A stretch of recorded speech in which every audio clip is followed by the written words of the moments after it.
Ako po si Dr. Benigno Manlapas, isang doktor na ang focus ay ang pangangalaga sa ating mga nakatatanda.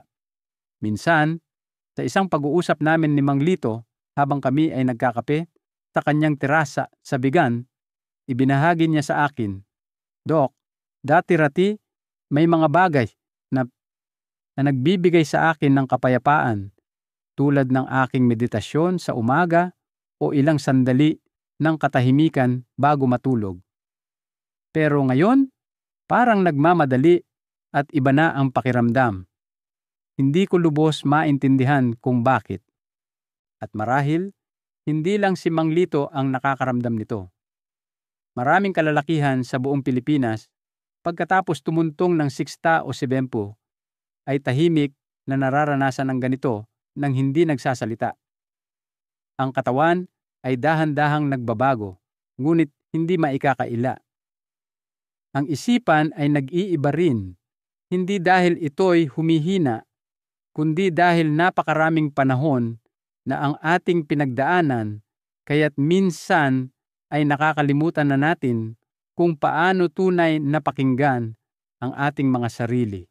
Ang hindi pangkaraniwan ay sa ating pang-araw-araw na usapan, maging sa simbahan o habang naghihintay sa health center, bihirang may nagsasalita tungkol sa mga personal na gawi, lalo na sa mga pribado at tahimik na bagay tulad ng pagsasarili o masturbasyon. Dito sa Pilipinas, ito ay nananatiling isang sensitibong paksa, madalas na itinatago sa likod ng isang alanganing ngiti o pag-iwas ng tingin. Ngunit ang katotohanan ay hindi ito mali. Ito ay isang likas, makabuluhan, at mahalagang bahagi ng buhay ng isang lalaki. Ikaw man ay 35 o nasa iyong 70s, kapag ginawa ng may kamalayan at pag-iingat, ito ay hindi lamang tungkol sa pagpapalaya ng tensyon. Maaari itong magdulot ng kalinawan ng isip, emosyonal na balance, mas mahimbing na tulog, at kumpiyansa sa mga intimong relasyon, lalo na habang nagbabago ang kalusugan at mga hormone sa pagtanda. Kaya ngayon, dahan-dahan nating tuklasin ang mga karaniwang pagkakamali na nagagawa ng maraming nakatatandang Pilipinong lalaki sa pangangalaga sa kanilang pribadong emosyonal at pisikal na pangangailangan. Ang paglalakbay na ito ay hindi tungkol sa kahihiyan. Ito ay tungkol sa kalusugan, respeto, at isang panibagong pakiramdam ng kapayapaan sa loob. Kung ang mensaheng ito ay tumatago sa iyo o sa isang taong mahal mo, mangyaring i-like, mag-subscribe, at ibahagi ang iyong mga saloobin sa mga komento sa ibaba. Sabay-sabay nating tahakin ang landas na ito ng may kahinahunan, dignidad, at tahimik na pasasalamat. Unta kitawaad, ang iyong puso ay nangangailangan ng banayad na pag-aalaga, hindi lang gamot. Minsan ay sinabi sa akin ni Mang Cardo sa isang konsultasyon sa Cebu, "Dok, iniinom ko ang aking mga tableta para sa presyon ng dugo araw-araw. Nagluluto ang asawa ko ng may kaunting mantika, kaunting asin, tulad ng payo mo. Pero paggising ko, pagod pa rin ako. Mabigat ang pakiramdam ng puso ko. Hindi ko maintindihan kung bakit." Dahan-dahan akong ngumiti at nagtanong, "Mang Cardo, kailan po ninyo huling hinawakan si Aling Nena?" Natahimik siya. Dahil ang totoo, ang ating puso ay hindi lang isang bomba ng dugo. Ito ang tahanan ng emosyon, alaala, at maging ng tahimik na pananabik na makaramdam ng koneksyon na mahawakan ng may pagmamahal. Kahit sa edad na 60, 70 o higit pa, ang pagpapanatili ng paglalambingan ay parang isang ehersisyo para sa puso. Mabagal, malambing, ngunit tuloy-tuloy. Pinapanatili nitong dumadaloy, nabaloy ang dugo, nagpapatatag ng presyo ng dugo, at tumutulong na manatiling nababaluktot ang mga daluyan ng dugo araw-araw. Ipinakita ng mga pag-aaral mula sa Metro Manila na ang mga nakatatanda na nananatiling emosyonal at pisikal na malapit sa kanilang asawa ay may mas mababang panganib ng sakit sa puso. Ang mahika ay wala sa tindi o dalas, kundi sa koneksyon, emosyon, at tahimik na regularidad. Kapag nawala ang paglalambingan, nawawalan ang katawan ng isa sa pinakalikas nitong anyo ng pagpapagaling. Dahan-dahan, ang stress, pamamaga, at maging ang mga malalang sakit ay nagsisimulang pumasok, tulad ng tahimik na lamig ng umaga sa Baguio na sumisingit sa mga siwang. Ngayon, isipin ninyo ito, lolo. Ano ang mangyayari kung hihinto kayo sa inyong pag-unat-unat sa umaga o makalimutan ninyong inumin ang iniresetang gamot? Ang pagpapabaya sa paglalambingan ay maaaring magkaroon ng katulad na epekto. Minsan, ang kailangan lang ng inyong puso ay isang mas mahabang yakap, isang banayad na pagyapos sa ilalim ng mainit na kumot, o simpleng paghiga malapit sa taong kabahagi ninyo ng buhay sa loob ng maraming dekada. At maniwala kayo sa akin, lolo, hindi lang puso ang nananabik sa ganitong kalapitan. 2. Ang iyong katawan, mula sa mga kalamnan hanggang sa mga tuhod, ay nangangailangan din ng banayad na haplos. Kapag pinag-uusapan ang pananatiling malusog pagkatapos ng siksi, karaniwang naiisip nila ang paglalakad sa umaga sa Luneta Park o magaan na pag-uunat habang nanonood ng programa sa umaga sa TV. Ngunit may isa pang malalim na likas na paraan. Isa na iilan lang ang bukas na pinag-uusapan, ang paglalambingan sa loob ng pagsasama bilang mag-asawa. Naaalala ko ang pagkikita namin ni Aling Celia, 68, mula sa Vigan. Maliit ang pangangatawan, ngunit puno ng kislap ang kanyang mga mata. Sinabi niya sa akin ng may tawa, "Doktor, hindi ako nag-gym, pero malambot ang pakiramdam ng katawan ko. Bihira akong manigas. Alam mo kung bakit? Gabi-gabi natutulog akong kayakap ang aking asawa. Minsan pa nga, gumagawa kami ng kaunting magaan na ehersisyo. Nagtawanan kaming dalawa. Ngunit sa likod ng kanyang ngiti ay isang malalim na katotohanan. Ang paglalambingan ay natural na nagpapagana ng maraming grupo ng kalamnan, naghihikayat ng banayad na paggalaw, nagpapabuti ng balanse, at nagpapanatili sa katawan na malambot. Para sa mga nakatatanda, hindi lang ito isang kasiyahan. Ito ay bahagi ng pananatiling malusog. Kapag huminto ang ganitong uri ng pisikal na paggalaw, dahan-dahang humihina ang mga kalamnan, naninigas ang mga kasukasuan, at unti-unting nagiging mas mahirap ang paglalakad. Isang araw, ang isang maliit na pagkadapa ay hahantong sa pagkahulog. Iyon ang sandaling titingin ka sa salamin at iisipin, "Oo, tumatanda na talaga ako." Mas malala pa sa pisikal na paghina ay ang pagkawala ng tiwala sa sarili. Kapag nawala ang paggalaw, kahit sa loob ng silid tulugan, ang mga tao ay may tendensyang manatiling nakahiga ng mas matagal, umupo ng mas matagal, at umiwas sa aktibidad. Dahan-dahan, ang isang tahimik na pamumuhay ay nag-aanyaya ng mga tahimik na sakit. Ngunit ang kagandahan ay isang maliit na emosyonal na kislap lang, isang tapat na sandali ng pagiging malapit, at ang katawan ay nagsisimulang makaalala muli. Walang pagmamadali, hindi kailangan ng perpeksyon. Huwag lang kalimutan na kaya mo pa. 3. Kapag ang iyong isipan ay nagsimulang tahimik na magbago. Si Mang Gopal, 72, ay dating punong guro ng isang maliit na paaralan sa isang nayon malapit sa Iloilo. Malinaw pa rin siyang magkuwento, naaalala ang mga pangalan ng mga mag-aaral mula sa mga dekada na ang nakalipas. Ngunit kamakailan, nagsimula siyang magpahayag ng isang tahimik na alalahanin. Doktor, nakakalimutan ko na ang mga simpleng bagay. Minsan, nagsisimula akong magkwento at nakakalimutan ko na kung ano ang sinasabi ko. Noong una, inakala niyang dala lang ito ng edad. Ngunit, pagkatapos ng ilang banayad na tanong, natuklasan ko ang isang bagay na mas malalim. Mahigit 1 taon na pala siyang hindi naging malapit sa kanyang asawa.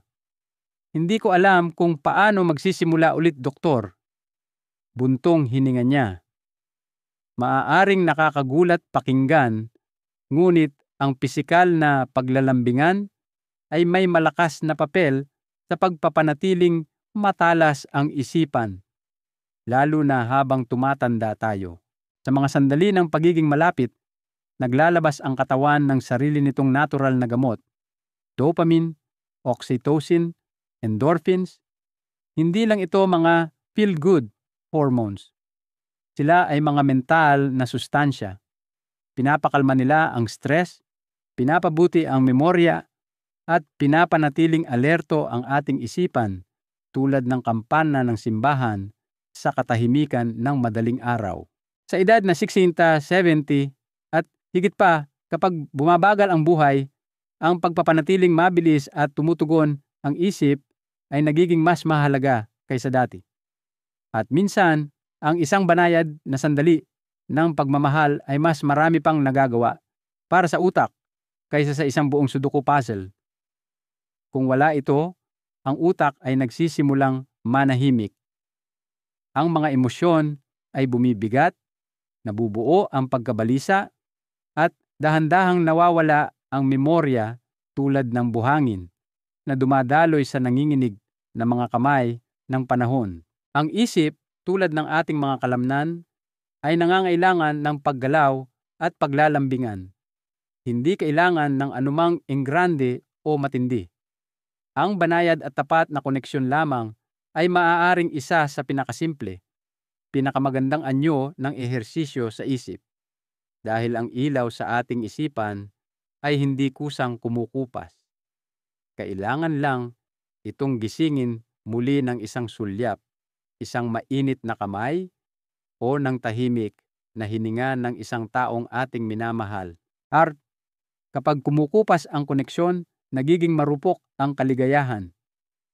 Minsan ay ibinahagi sa akin ni Aling Lita mula sa Davao. Katabi ko pa rin ang asawa ko gabi-gabi, pero parang anino na lang ako, naririyan ngunit hindi nahahawakan. Noong bata pa kami, ang pag-ibig ay maingay, nagmamadaling mga deklarasyon, mga ninakaw na sandali sa masisikip na sinehan, mga bulong sa ilalim ng maingay na bentilador. Ngunit habang tumatanda tayo, ang pag-ibig ay nagsisimulang manirahan sa mas tahimik na mga bagay. Isang yakap habang humihigop ng kape sa umaga. Isang sulyap sa hapagkainan habang nagsasalo sa kanin at ulam. Isang kamay na dahan-dahang inilalagay sa balikat kapag ang hangin ng Disyembre ay sumisingit sa silid. Kung walang pisikal na pagiging malapit, ang emosyonal na sinulid ay nagsisimulang lumuwag ng tahimik, nang hindi nakikita. Ang pakikipagtalik sa yugtong ito ng buhay ay hindi na tungkol sa pagkaapurahan o bugso ng damdamin. Ito ay nagiging isang wika ng tiwala na ibinabahagi lamang ng mga taong naglakad ng mahabang landas ng magkasama. Kapag nawala ang wikang iyon, ang mga mag-asawa ay nagsisimulang makaramdam na parang mga kasama sa bahay, nagsasalo sa pagkain, nagsasalo sa kama, ngunit hindi nagsasalo ng kanilang mga puso. Umiikli ang mga pag-uusap. Nagiging bihira ang mga mapagmahal na kilos. Ang apoy na dating nagpapakabog sa iyong dibdib ay nagiging malambot na abo na nakalibing sa alaala, at ang kalungkutan ay pumapasok kahit na magkasama sa iisang tahanan. Ang kalungkutan na ito ay hindi lamang emosyonal. Nakakaapekto ito sa katawan. Nagpapataas ng presyo ng dugo, nagpapahina ng resistensya, at minsan ay humahantong pa sa depression. Ngunit heto ang dapat nating tandaan.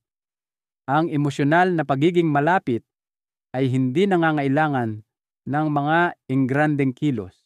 Ito ay nabubuhay sa isang malambot na tingin, sa isang hindi sinasabing yakap, sa simpleng pakiramdam na mahal pa rin ako kapag may umabot sa iyong kamay sa isang malamig na gabi ng Disyembre. Lolo, ang pag-ibig ay hindi kailanman nawawala. Minsan, nakakalimutan lang natin kung paano ito hawakan ng dalawang mainit at handang mga kamay. Paim, kapag ang mga gabi ay hindi na kasing banayad ng dati. Minsan ay ibinahagi sa akin ni Mang Prakash mula sa Batangas sa isang tahimik na konsultasyon. Dok, dati hihiga lang ako at makakatulog na. Ngayon, gising akong nakatitig sa kisame. At minsan, nagigising ako 3 o 4 na beses sa gabi nang hindi alam kung bakit. At hindi siya nag-iisa. Mula sa maliliit na nayon sa paligid ng Quezon hanggang sa mga abalang kalye ng Cebu, maraming nakatatanda sa buong Pilipinas ang nabubuhay ngayon sa mga gabing mas mahaba at mas hindi mapakali kaysa dati. Ang hindi napagtatanto ng karamihan ay ang mahimbing na tulog at pisikal na paglalambingan ay malalim na magkaugnay. Kahit sa mga huling taon, kapag nagbabahagi tayo ng isang sandali ng pagmamahal sa ating kapareha sa buhay, ang katawan ay naglalabas ng mga natural na gamot, prolactin, na nagpaparelax sa katawan at tumutulong sa atin na makatulog, at oxytocin, na madalas tawaging love hormone, na nagpapatahimik sa pagkabalisa at nagpapakalma sa isip. Sa maraming tahanan sa Pilipinas, si Lola ay naghahanda ng salabat o maligamgam na gatas bago matulog para makatulong sa pagtulog. Ngunit minsan, ang tunay na hinahanap ng katawan ay isang banayad na haplos mula sa asawa na kasama niya sa buong buhay. Hindi kailangan maging dramatiko.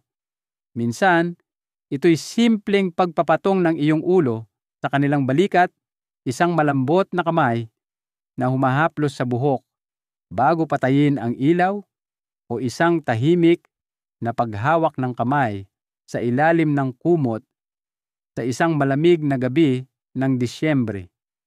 Ngunit kapag nawala ito, naninigas ang katawan, nagiging hindi mapakali ang isip at nagiging putol-putol ang tulog tulad ng mga tren sa gabi mula sa Maynila na humihinto at umaandar ng walang malinaw na ritmo. Ang mahinang kalidad ng tulog ay hindi lang nag-iiwan sa iyo ng pagod kinaumagahan. Nakakaapekto ito sa memorya, mood, resistensya, at sa kagalakan ng pamumuhay mismo. Sa totoo lang, minsan ang pinakamahusay na gamot para sa malalim at payapang pagtulog ay hindi matatagpuan sa isang tableta, kundi sa isang simple at taus-pusong sandali ng pagiging malapit. Dahil ang mahimbing na pagtulog sa gabi ay hindi pribilehiyo ng mga kabataan. Ito ay karapatan ng bawat taong gumugol ng isang buhay sa pag-aalaga sa iba. Kapag hindi mo na nakikita ang iyong sarili sa parehong mga mata. Si Aling Sunita, 66, ay nakatira kasama ang kanyang mga anak at apo sa Bacolod. Malusog siya, maayos pa ring nagsusuot ng kanyang bestida tuwing umaga, nag-aayos ng mga bulaklak at nagdarasal ng rosaryo ng walang palya. Ngunit may isang bagay siyang hindi sinasabi ng malakas. Matagal na panahon na mula noong naramdaman niyang maganda siya. Walang nang insulto sa kanya. Walang nagsabi ng anumang masakit. Ngunit nang tumigil si Mang Romesh sa paghahawak sa kanyang kamay, nang tumigil sa pagbibiro sa kanya, tulad ng dati noong mga unang araw ng kanilang pagsasama, tahimik niyang sinimulang paniwalaan na hindi na siya kaibig-ibig Ang edad ay nagdudulot ng mga puting buhok at mas malambot na balat. Oo, ngunit ang mas tahimik na pagbabago ay kung paano natin sinisimulang itigil ang pagmamahal sa ating sarili. Kapag walang yumayakap sa iyo, kapag nagiging bihira ang mga papuri, kapag nawawala ang pisikal na pagiging malapit, madaling maramdaman na unti-unti ka na ring nawawala. Maraming mga lola ang nagsisimulang umiwas sa salamin. Mas kaunti na silang magsalita, mas simple manamit, hindi dahil ayaw nilang mag-ayos, kundi dahil hindi na sila naniniwala na karapat-dapat pa silang tingnan. Ngunit ang totoo, isang yakap lang, isang mabait na pangungusap tulad ng "ang ganda mo pa rin", tulad noong suot mo ang iyong pulang bestida noong kasal, isang ibinahaging sandali habang nakikinig sa isang lumang kanta sa radyo. Sapat na iyon upang buhayin muli ang isang puso.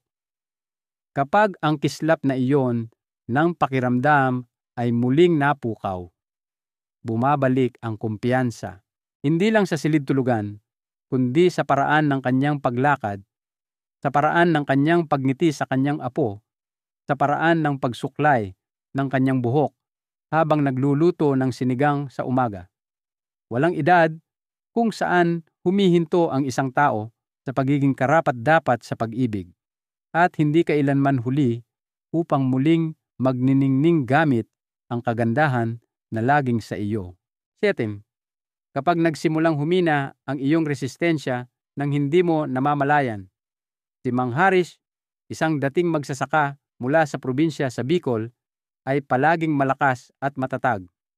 Ngunit sa mga nagdaang taon, tuwing tag-ulan, siya ay nagkakasipon, nagkakaroon ng matinding ubo, at madalas na nangangailangan ng ilang araw na pahinga.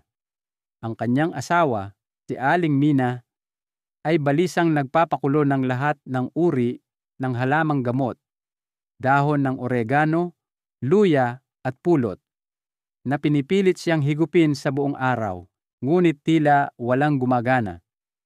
Sa isa sa mga pagbisitang iyon, dahan-dahan ko siyang tinanong, "Mang Haris, naglalambingan pa rin po ba kayo ni Aling Mina sa gabi?" Nagatubili siya at pagkatapos ay dahan-dahang umiling. "Matagal na rin, doktor. Sa edad na ito, alam mo na." Ngunit ang hindi napagtanto ni Mang Haris ay ito. Kahit na ang malambot at simpleng pisikal na paglalambingan ay maaaring tahimik na bumuo ng isang panangga ng proteksyon sa loob ng katawan. Ang mga nakatatanda na nagpapanatili ng pisikal na pagiging malapit sa kanilang asawa ay may mas mataas na antas ng IGA, isang uri ng antibody na tumutulong sa pagtatanggol laban sa karaniwang sipon, impeksyon ng bakterya at pang-araw-araw na sakit. At hindi ito nagtatapos doon. Ang paglalambingan ay tumutulong din sa pag-regulate ng mga hormone, pagbabawas ng pamamaga at pagpapalakas ng kalusugan ng mga selula. Tulad ng isang mainit na tasa ng salabat sa isang malamig na umaga sa Tagaytay. Ngunit kapag huminto ang mga yakap, kapag nawala ang payapang init ng pagsasama, ang mga nakapagpapagaling na reaksyong kemikal na iyon ay tahimik ding kumukupas. Humihina ang resistensya. Nagiging madalas ang pagkapagod.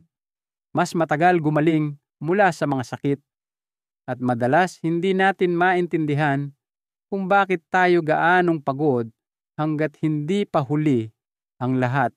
Ngunit ang magandang balita ay minsan ang kailangan lang ay isang mainit na yakap, pag-upo ng medyo mas malapit, o isang mapagmahal na haplos upang gisingin ang nakapagpapagaling na kapangyarihang iyon sa loob.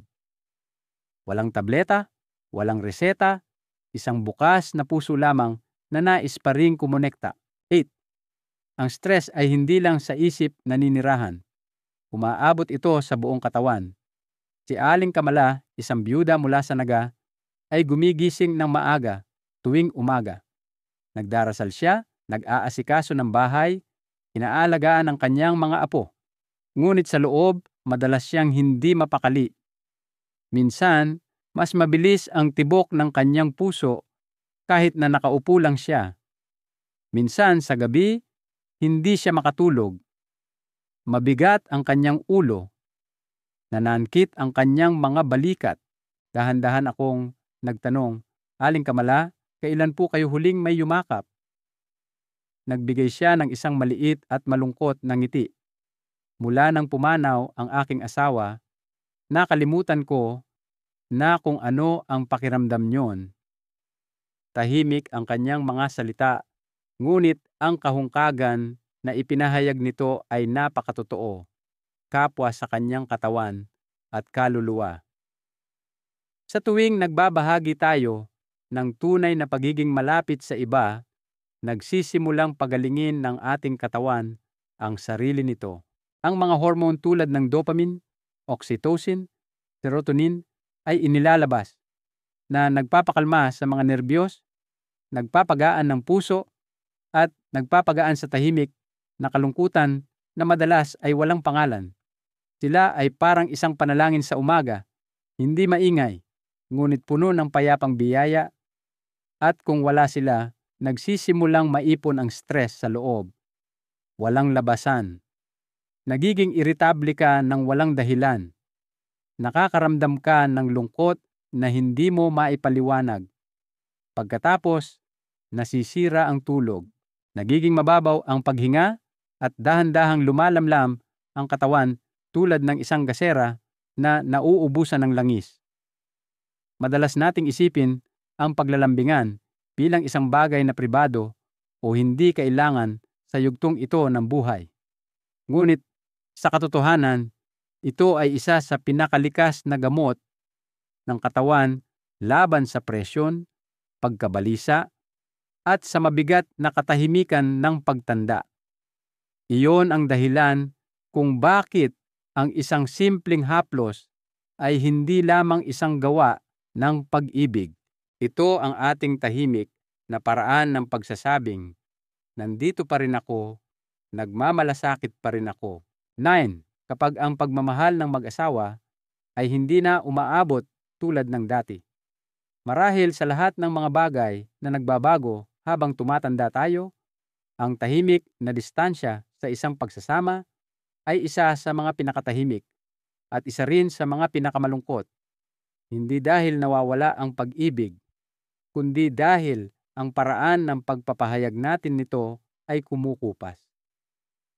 Noong mga kabataan pa, si lolo at lola ay marahil nagbahagi ng napakaraming simple ngunit makabuluhang sandali. Isang mainit na yakap pagkatapos ng Noche Buena, isang banayad na paghawak ng kamay sa ilalim ng kanyang belo sa kasal, o isang tahimik na sulyap habang magkatabing nakikinig sa radyo AM sa madaling araw. Ngunit lumipas ang panahon at maraming mag-asawa tulad ni Mang Sanjay at Aling Rika na nakilala ko sa Pampanga ay nagsasama pa rin sa isang bahay, sabay pa rin kumakain ng hapunan, natutulog pa rin sa iisang kama. Ngunit maraming taon na ang lumipas mula noong huli silang tunay na nagdikit. Hindi dahil wala na ang pag-ibig, kundi dahil sa isang punto, nakalimutan natin kung paano magmahal. Dahan-dahan, ang mga kilos na dati natural ay nagiging hindi komportable. Ang isang mapagmahal na tingin ay nagiging isang simpleng sulyap na lang. Ang mainit na paghawak ng mga kamay sa panahon ng pagdarasal ay nagiging malamig na mga palad na nakapatong sa magkahiwalay na tuhod.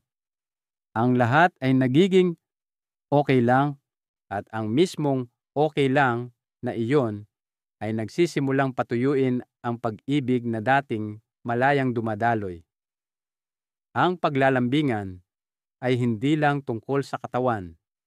Ito ay isang wikang walang salita, isang paraan para sa dalawang kaluluwa na bumulong kahit pagkatapos ng lahat ng panahong ito, ikaw pa rin ang pinipili ko. At kapag nawala ang wikang iyon, Kahit ang pinakamalalim na pag-ibig ay maaaring magsimulang maging estranghero. Maaaring magkasama pa rin kayo, nagmamalasakit pa rin, nagsasalo pa rin ng kanin at ulam sa hapagkainan. Ngunit sa emosyonal, maaaring parang nakaupo kayo sa magkabilang dulo ng isang mahabang bangko na pinaghihiwalay ng mga taon ng katahimikan. Ngunit narito ang pinakamagandang bahagi. Ang apoy na iyon ay hindi kailanman tuluyang namamatay. Minsan, ang kailangan lang ay isang yakap, isang pamilyar na tawagan na malambing na binigkas, isang ulo na dahan-dahang nakapatong sa balikat sa tahimik na pag-unawa. Hindi kailanman umalis ang pag-ibig. Naghihintay lang itong tawagin pabalik sa isang tapat at mapagkumbabang kilos. 10. Kapag nagsisimulang makalimot ang katawan, maliban kung paalalahanan mo ito. Si Aling Shalini, na ngayon ay nasa kanyang unang bahagi ng 70s at nakatira sa isang maliit na bayan malapit sa Dumaguete, ay minsan akong tinanong sa malumanay na boses, "Doktor, totoo po ba na maaaring makalimot ang katawan kung paano maging malapit sa isang tao?" Tumingin ako sa kanyang mga mata at dahan-dahang tumango. Ang totoo, ang ating mga katawan ay may memorya at kung hihinto tayo sa paggamit ng isang bahagi ng ating sarili, maging ito man ay ang ating isipan, ang ating mga binti o ang ating pangangailangan para sa pisikal na pagiging malapit, ang bahaging iyon ay nagsisimulang dahan-dahang kumupas. Para sa mga kalalakihan, maaaring magsimula ito sa hirap sa pagsisimula o nangangailangan ng mas maraming oras. Para sa mga kababaihan, maaaring lumitaw ito bilang panunuyo, hindi komportableng pakiramdam, kahit na bahagyang sakit na nagiging dahilan upang sila ay mag-atubili at dahan-dahang umiwas. Pagkatapos ay darating ang siklo, hindi komportable, pag-iwas, nabawasang paggana, at sa wakas, nakakalimot ang katawan. At ang paglimot na ito ay hindi dumarating ng may ingay. Dumarating ito ng tahimik, tulad ng isang bentilador na umiikot pa rin ngunit hindi na nagbibigay ng hangin. Tulad ng isang kandila na kumikislap sa sulok, dahan-dahang lumalamlam nang walang nakakapansin. Ngunit narito ang himala. Nais pa ring magising ng iyong katawan. Isang malambot na haplos lang sa likod habang magkasamang nakatayo sa beranda. Isang yakap pagkatapos ng pagdarasal sa umaga. Isang gabi ng paghiga ng medyo mas malapit kaysa sa karaniwan. Minsan, sapat na iyon para marinig ng katawan ang iyong tahimik na bulong. Kailangan pa rin kita. Buhay pa ako. Kung paanong ang paglalakad sa paligid ng bahay tuwing umaga ay pinipigilan ang iyong mga binti na manigas. Ang kaunting paglalambingan, kahit kaunti lang, ay makakatulong na mapanatiling bata ang kaluluwa. Kung nag-aalala ka na ang iyong katawan ay hindi na tulad ng dati, tandaan mo ito. Ang mahalaga ay hindi ang perpeksyon, kundi ang pagsisimula. Minsan lang. Pagkatapos, isa pa, at bawat hakbang, maaalala ng iyong katawan kung paano dating nanirahan ang pag-ibig sa loob nito. 11. Maaari kang magsimula ngayon din sa iyong sariling tahanan. Ikaw man ay 60, 70, o kahit 85. Gaano man katagal na mula noong huli mong naramdaman na tunay na malapit sa isang tao, maaari mong simulan ang muling pagkonekta sa iyong sariling damdamin simula ngayon. At ang unang hakbang, hindi ito paghiga, kundi ang simpleng pagsasalita. Magsimula sa isang taus-pusong pakikipag-usap sa iyong kapareha sa buhay. Tulad ng mga usapan ninyo noong gabi ng inyong kasal, noong magkatabi kayong nakaupo sa ilalim ng malambot na liwanag ng isang ilawan. Sabihin sa kanila kung ano ang iyong nararamdaman kamakailan. Alalahanin kung ano ang dating nagpapatibok ng mabilis sa iyong puso. Kung ano ang dating nagparamdam sa iyo na bata ka ulit. Dahan-dahang ilagay ang iyong kamay sa kanila at bumulong na parang isang tahimik na paanyaya. Naaalala mo pa ba ang pakiramdam na iyon? Dahil ako, oo. Hindi mo kailangan ng anumang espesyal na pamamaraan. Ang kailangan mo lang ay katapatan at lambing. At dahan-dahan, ang saradong pinto sa pagitan ninyo ay magsisimulang magbukas muli. Kung nahaharap ka sa mga pisikal na hamon, mangyaring huwag mag-atubiling makipag-usap sa iyong doktor. Ngayon, napakaraming banayad na solusyon mula sa mga halamang gamot na langis hanggang sa mga natural na suplemento, hindi upang habulin ang kabataan, kundi upang mabuhay ng lubusan sa edad mo ngayon. At kung mag-isa kang naninirahan, mangyaring huwag isipin na ang paglalambingan ay isang bagay na marangya o hindi abot kamay. Ang pag-aalaga sa iyong katawan, pagmamasahe ng langis sa iyong balat pagkatapos ng hapunan, o kahit na paglalagay ng iyong kamay ng dahan-dahan sa iyong sariling pisngi habang nakatingin sa salamin, iyon din ay koneksyon. Hindi nawala ang iyong mga emosyon. Naghihintay lamang sila na buksan mo muli ang pinto. Kaya magsimula sa maliit. Isang sulyap na nagtatagal ng kaunti. Isang mainit na yakap pagkatapos ng pagdarasal sa umaga. Isang papuri na dati mong nakalimutang sabihin ng malakas.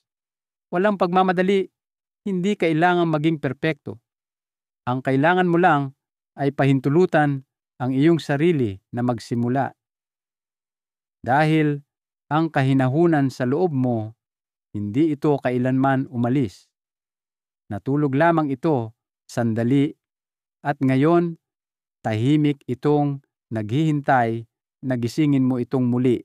12 Tad 12. Ang pinakamalambing na katotohanan tungkol sa edad at pag-ibig. Ang edad ay hindi ang katapusan ng paglalambingan. Sa kabaligtaran, ito ang simula ng isang pag-ibig na mas malalim, mas ligtas, at mas sagrado kaysa dati. Dahil ngayon, hindi na tayo nagmamahal ng nagmamadali. Nagmamahal tayo ng may karunungan ng isang matang alam kung ano ang tinitingnan nito. Humahawak tayo hindi dahil sa ugali, kundi dahil sa malalim na pasasalamat na ang isa't isa ay nasa tabi pa rin natin. Ang pagkawala ng pisikal na pagiging malapit ay hindi lang nagpapapagod sa katawan.